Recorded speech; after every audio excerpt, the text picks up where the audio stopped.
dive deep into trail. Sorry.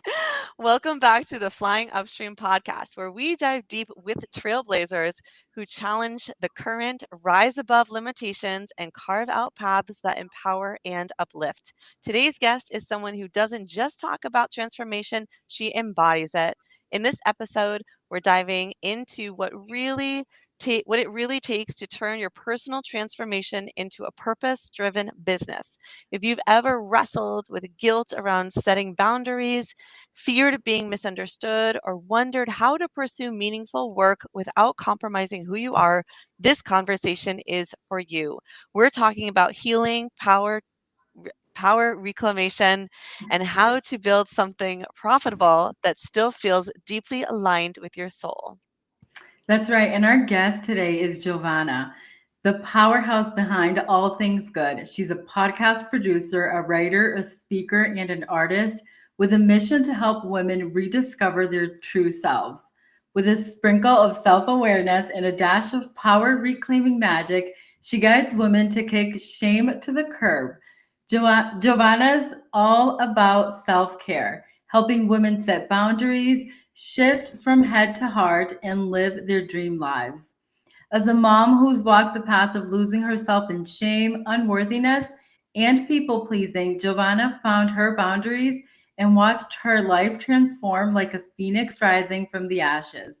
Giovanna, welcome to Flying Upstream. Thank you so much for having me today, ladies. I appreciate it. Thank you so much. Of course. We're super excited here. So, Giovanna, I would love to start with your story. So, from a spiritual perspective, what catalyzed your transformation and how did that shape the work that you do today?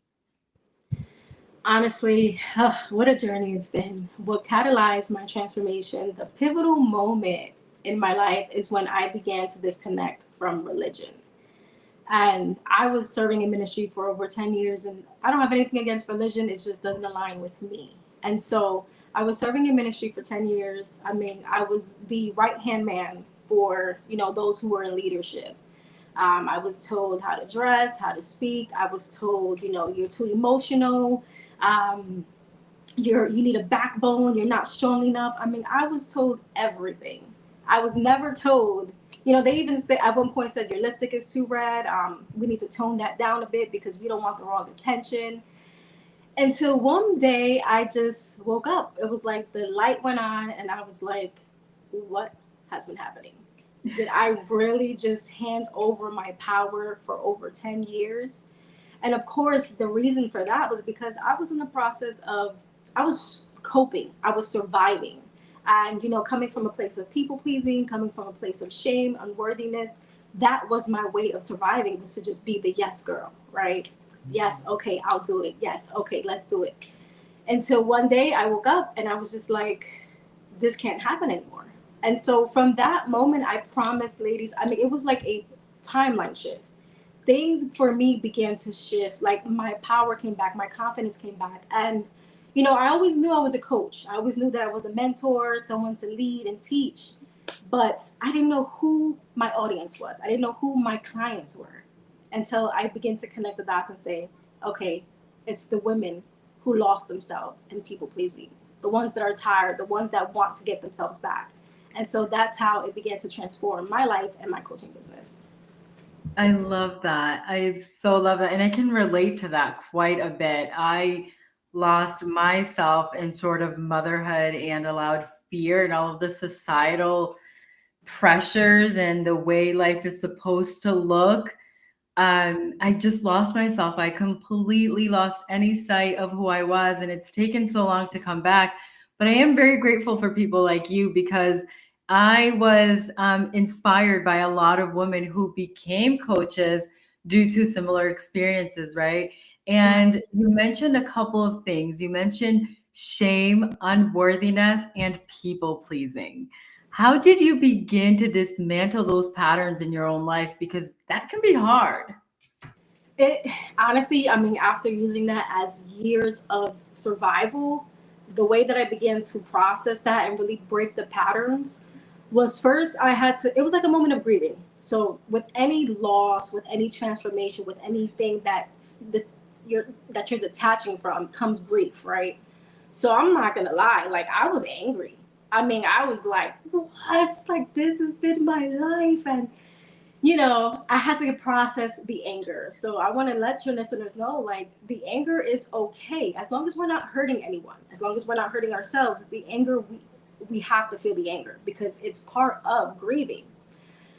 From there, I began to just accept the fact that I literally gave my life over for 10 years. I served with the right heart, with the right intentions. I had to accept the fact that the people that I was serving, may have abused that, never really set their boundary to say, hey, Jovanna, like you're doing a little too much. I had to accept that, right? Because acceptance is a big key. If we don't ever accept first of all, we have to take accountability for our actions, right? Because it's never just one sided. And so coming into the place where you're accepting your accountability, the things that you did, the things that you didn't do.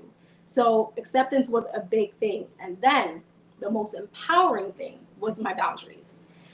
Listen, when I began to implement these boundaries, I was like, who am I? Right? Because because after years of being like, yes, okay, like looking like, okay, maybe this person was right. Maybe I was a little weak, right? But the abuse would, like, the way that they approached it wasn't the right way. But when I began to set my boundaries, I began to say, no, you cannot speak to me in this way. No, you can no longer blame me for these things. No, you can no longer dictate my life. And so the boundaries are a key point. And it's crucial that the boundaries are implemented for the next step, because the next step was rewiring and reprogramming my mind, my thought process. You can't reprogram your mind without boundaries. Because when you're in the process of trying to reset everything and reprogram and reteach yourself and love yourself again, right? Because that's part of it. You have to love yourself again. So when you're in the process of that, but you still have people who are overstepping their lines and their boundaries, it's going to affect the process. It's going to kind of contaminate it. So those boundaries are needed. And so those were the steps that I took. I accepted, I grieved, I set my boundaries, and I began to reprogram and rewire my mind and my thought process.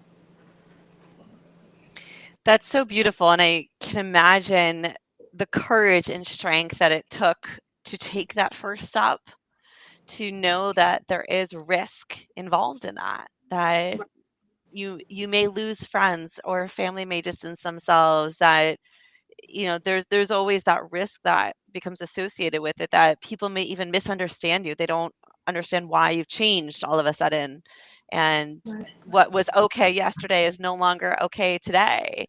And that's really hard to take that step, knowing that that comfort zone that you've been in for so long could change, even though it will be for the better eventually. Right. In the short term, it can be really, really uncomfortable. And what was that space like for you? I mean, honestly, it was scary. It was scary because it's like, okay, what are they gonna say? My relationships are now on the line. Everything that I've ever known for the past 10 years. Because, long story short, I left where I'm from, which is New Jersey, to follow this ministry, to become a part of this. Right? We were not just ministry; we were friends. We were family. So once I began to set those boundaries, it was a little tough, and they didn't understand. They're like, what's going on with Jovanna? Oh, she's a rebellion. She's, coming from the ministry world, she's a rebellion. She's the Judas. Oh, she's not listening to her leader and all these things. And I was just like, at first I thought like, oh my God, am I really going to do this? Am I going to go through with this moment in my life where I'm really just going to continue to say no? And I said, I had to, despite of what it looked like to everybody else. I knew that something within me was no longer resonating with these connections. And so the process, like, there's a cost of being misunderstood. There's a cost of setting your boundaries, which is being misunderstood, being looked at like the rebel, the Judas, But to me, it was worth it. It's worth it.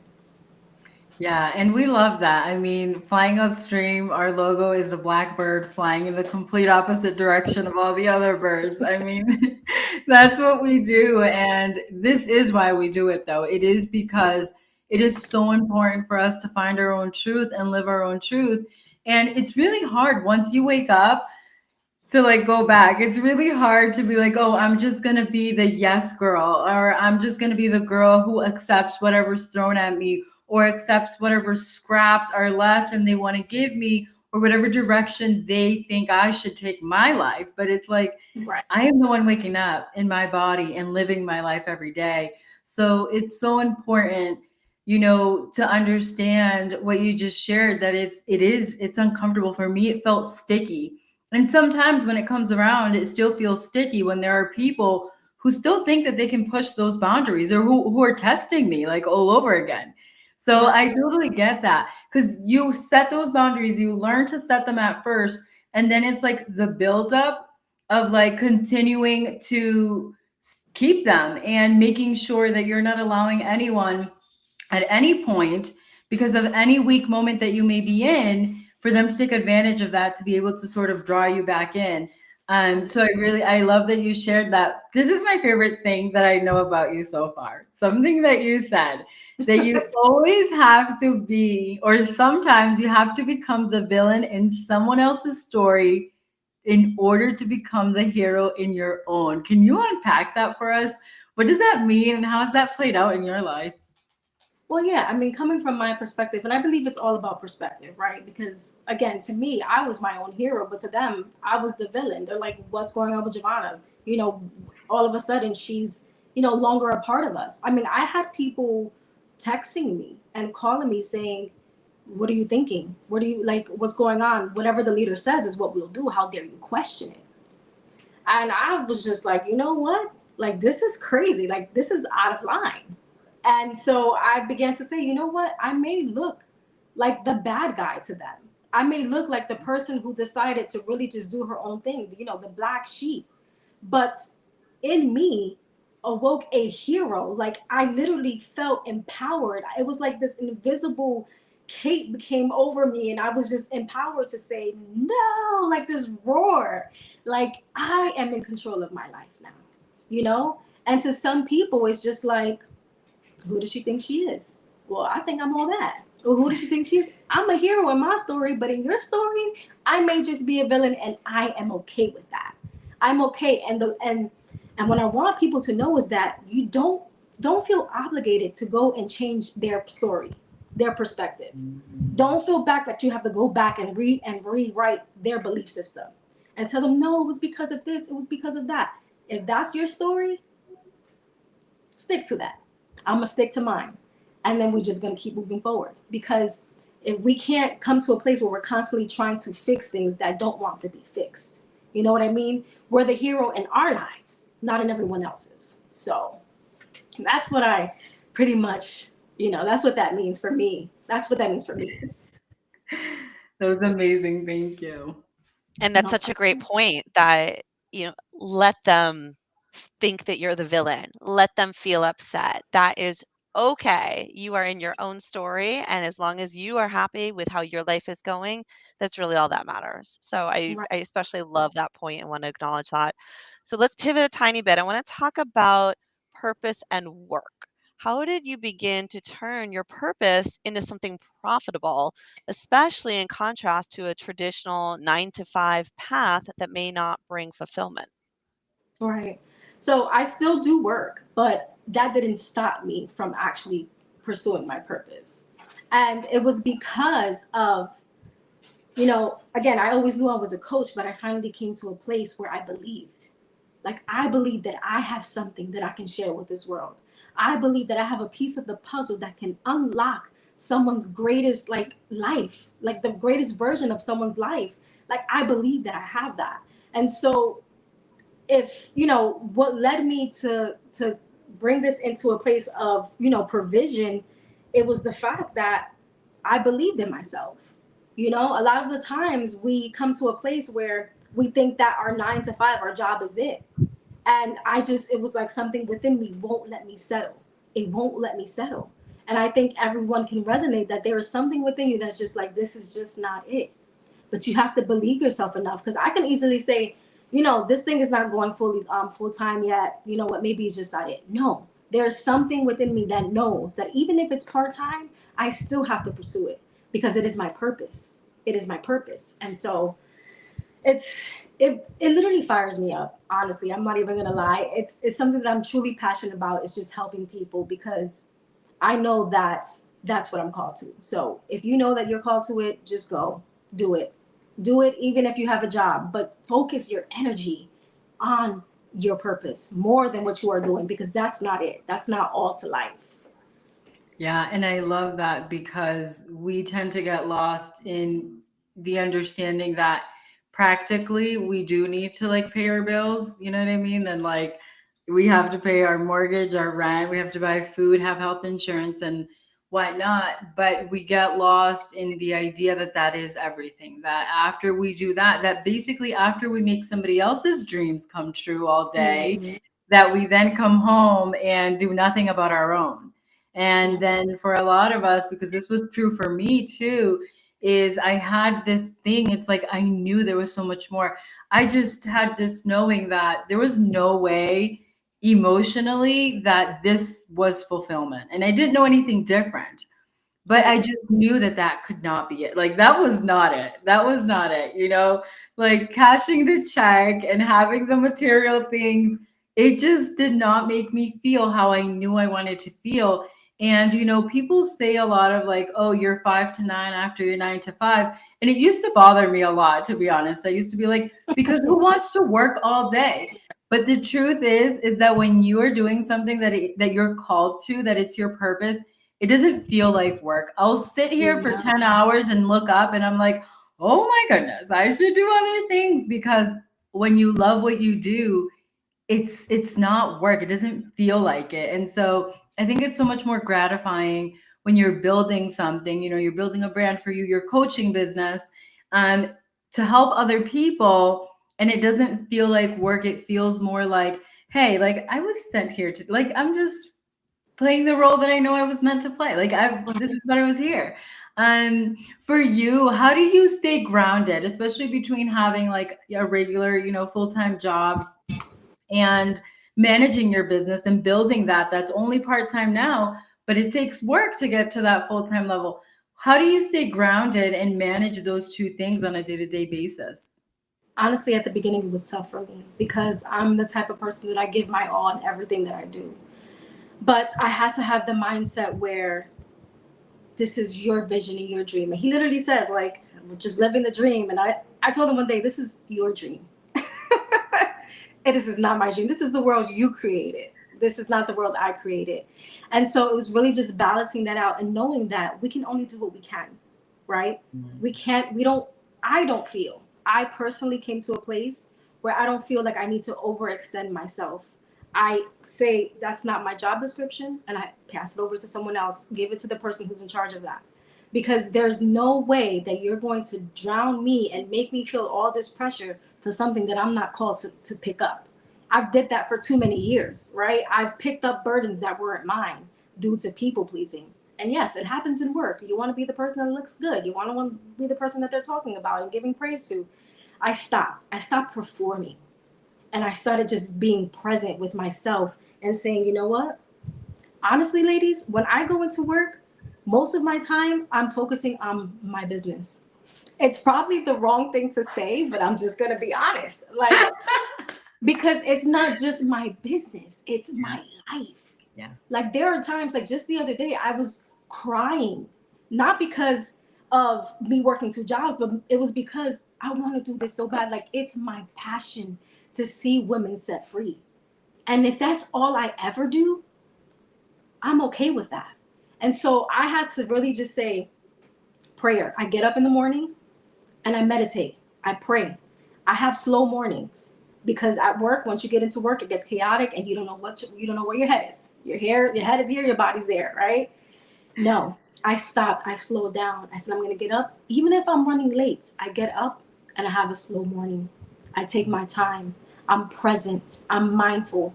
And I'll maybe get to work. And even with that, what's so funny is that even with that, I'll still get to work on time.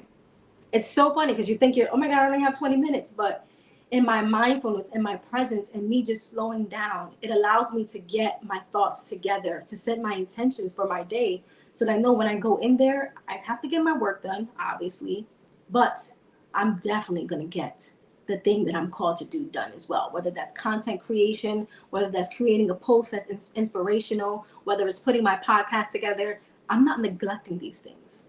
So, how do I stay grounded, to answer your question? Really have slow days. Have your mornings where you wake up and you really just take your time. You know, this is your world. Like I've learned this. This is my world, and everyone else is just living in it. I'm sorry. I'm sorry.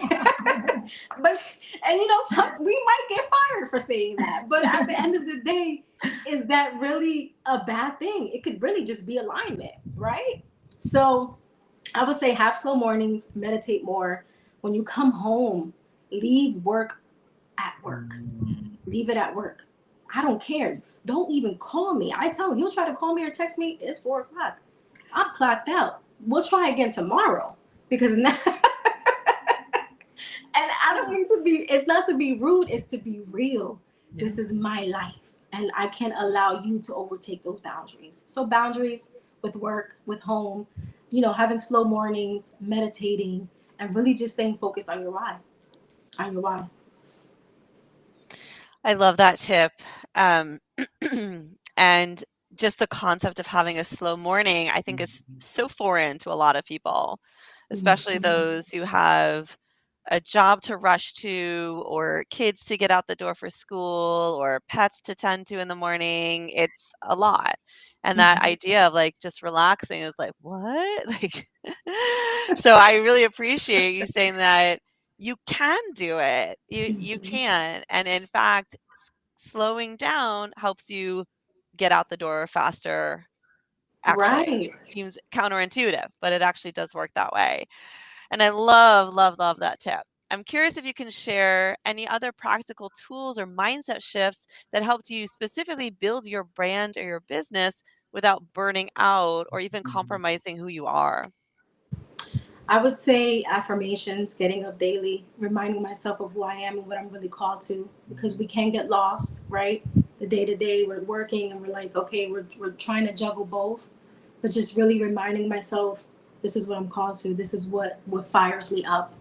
I'm a generator, so I have to do what fires me up. And so when I'm doing something that's not creating purpose in my life or not allowing me to express, it's I'm depressed. I'm in a state of depression. So even at work, I'm finding things to create. I'm finding things to get me going. And so just staying in a place of knowing who you are, right? I have to say this, and hopefully I have time, but I'm not going to say too much of it. But I had an encounter with a higher version of myself. And when I saw this girl, I'm not even going to say she was a girl, she was a woman. When I saw this woman before me, she was it. I mean, she had it going. She had it together. She was fit. She was beautiful. She was confident. And I was like, man, like, that's me. And I'm like, so that is like the reason why I keep going, because I know that there is another timeline that I am connecting with that is just so close. And if I give up, I'm never going to be that person. It's going to take me a whole nother probably 10 years going around the mountain. But I stay focused on that person, on that version, to say, I am becoming this woman. I am this woman. I am embodying her confidence, her presence, all these things. So I would say, ask yourself, maybe imagine a version of you that you want to see full time. Even if you're working and you're like, man, this is hard, like doing both. But there's a version of you that's calling you every day. I see her every day, every day.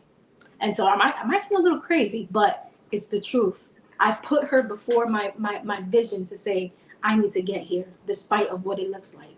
And that is another tool that I can say, visualization. Visualize yourself. Set your intentions in the morning. Say, this is what I want for my life. This is what I'm going to do. This is where I'm called to be.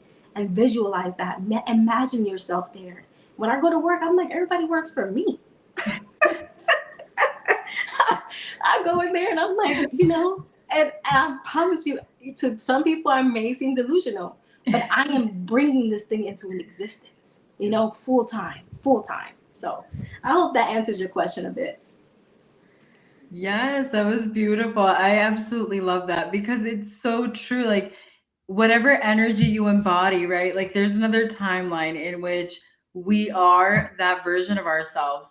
We're literally just like decisions away from Right. becoming that person. And it's like, is it going to be the next one, you know? And you got to keep going. So I really appreciate that. I appreciate all those tools. You gave us a bunch of tools. That's amazing. As we're getting ready to wrap up here, I have one last question for you. So you've had your experience that absolutely shifted, you know, the trajectory of your life and who you are and what you do and how you do it.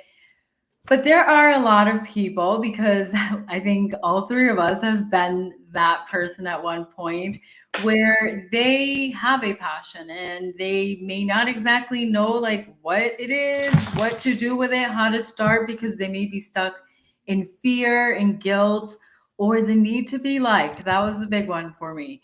What Mhm. advice do you have for someone? What first step would you say? Take this step so that you can get into that place where you can start launching that passion driven business, where you can start coming into alignment with yourself and why you're here and what you're here to do. Okay, so one step. Oof. Okay, so the first step I would say is the key, and that's believing in yourself. You know, we can write a vision down, we can talk about it, but somewhere there's a subconscious like programming that creates a belief system in our in people's minds to believe that this can never come. They do it, you know, they might make the vision plain and they'll write it out and all these things, but somewhere there's a fear of self-sabotage. What if I don't make it? What if this? Am I really called to this? And you know, for me it was the same thing for me. I constantly questioned, what do I believe in myself enough? And then we're looking for external validation. That external validation may never ever come, and if it does, it's not going to be enough. I'm sorry. I've had that. I've had people tell me, you are like, you know, outside of ministry, you are great. Like, oh my God, you have so much fire. Like, you're such a great teacher, great listener. You should do this. But if I don't believe that for me, if I don't believe that for me in my heart and in my mind and love myself enough to say, okay, it's never going to happen. So believe in yourself. Believe in yourself like if you're freaking the president. I don't know. Create something in your mind to say, I can do this. But that starts with self love and reprogramming those thoughts. So I gave you 3 steps. Actually, I'm sorry. That was awesome. You gave us like half the roadmap. Yeah, you gotta believe, man. You have to. You have to believe in yourself. That's such good advice, and what an inspiring way to end our episode today. Jovanna, thank you so much for showing up with such depth, courage, and clarity. Your journey reminds us that true success doesn't come from performing for others, but from honoring ourselves. And for everyone listening, our free spirits out there, if today's episode stirred something in you, it's time to ask yourself, where am I trading my truth for approval? And what would it look like to profit from my purpose without losing my soul? And Yes. you can connect with Giovanna and you can learn more about her work and about everything that she does in the link in the show notes. So look for those links, reach out to Giovanna. And if you have that fire that she has, it sounds like you make a good team in working with her. And as always, free spirits, thank you for tuning in to the Flying Upstream podcast. Keep questioning, keep exploring, and of course, keep flying upstream. Until next time. Thank you, ladies.